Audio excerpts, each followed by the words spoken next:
ꯃꯌꯥꯝ ꯄꯨꯝꯅꯃꯛꯄꯨ ꯈꯨꯔꯨꯝꯖꯔꯤ ꯉꯁꯤꯒꯤ ꯃꯔꯨꯑꯣꯏꯕ ꯑꯞꯗꯦꯠ ꯈꯔ ꯊꯝꯖꯒꯦ ꯑꯆꯨꯝꯕ ꯋꯥꯌꯦꯜꯗꯤ ꯄ꯭ꯔꯖꯥꯅ ꯄꯨꯔꯛꯀꯅꯤ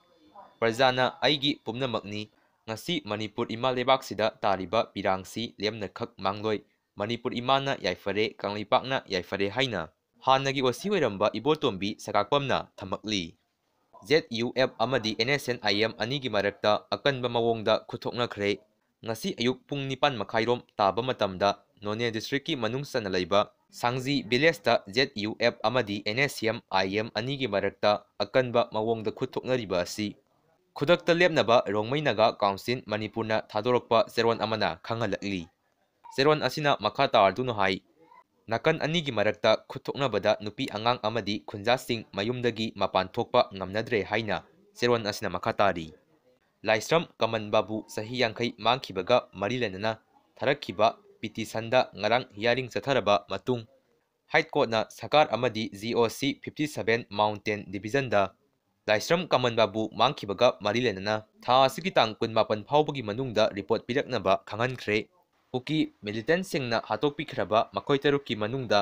ahumgi autopsy report lakhraba matung lemhoriba ahumgi su autopsy report lakle amadi Kuki militant singna mai thaduna hatokpikhraba mioi anigi autopsy report su lakle Kuki militant singna minungsi leitana hatokpikhraba angang ahum amadi nupi ahum punna makhoi tarukki manungda Laisram Singkhainganba Singha sahi thani makhai Laisram Haithoibi Devi sahi 15 amadi Yurembam Rani Devi sahi 39 gi autopsy report lakhraba matung Telem Thoibi sahi 38 Laisram Lamnganba sahi tha tara amadi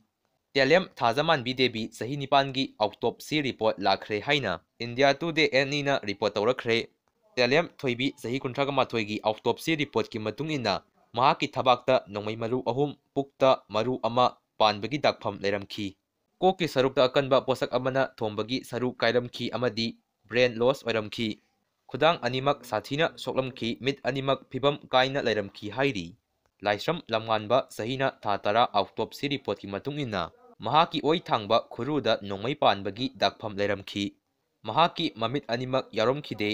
mamaida dakpham kaya ama taramkhi koki saru kairamkhi amadi pambomgi saru singsu teklamkhi hairi Telem Thazamanbi Devi sahi 9 autopsy report ki matung inna mahaki thabakta nongmai maru panbadagi phawdoktuna chatkibagi dakpham leramkhi nongmai maru adu phawdokhibada thabombi amadi thabaki sarusing teklamkhi hairi nakan amaromdana kuki militant singna mai thadoktuna hatokpiramlaba maibam keso maitei sahi 32 autopsy report ki matung inna mahaki haksang maina sakhibagi dakpham leramkhi haksangda dakpham kaya ama taramkhi amadi yet thangba mit yaromkhide hairi Laisram Baran Maitei sahina 34 autopsy report ki matung inna mahaki haksang maina sathina sakhibana haksangi sarusing tokhaina leiramkhi yet thangba khudang amadi maru oina haksangi sarusingsu yaromkhide hairi hayangdagi mahusagumna college thong hanglagani hairi asuk wana honajakhiba Herachandrado miwa ngangnaba hemalakpadagi mafi yomlaga satkibadagi mahaki aroiba mafam kadaidano khangkhidre haina Arambai Tenggongi lusing puren oiriba korongan makhumana thamakli